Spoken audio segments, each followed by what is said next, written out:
Hi, I'm Darren Palmer and I'm here today at the Bordelet factory in Montpellier in the south of France.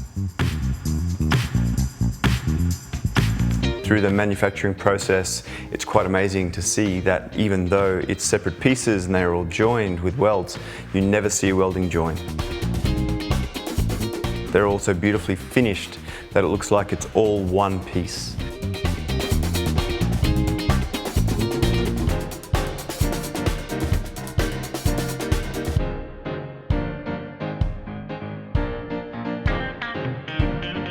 Each one of those takes a little bit more effort, a little bit more time, but they can be customized really to suit any interior and any space.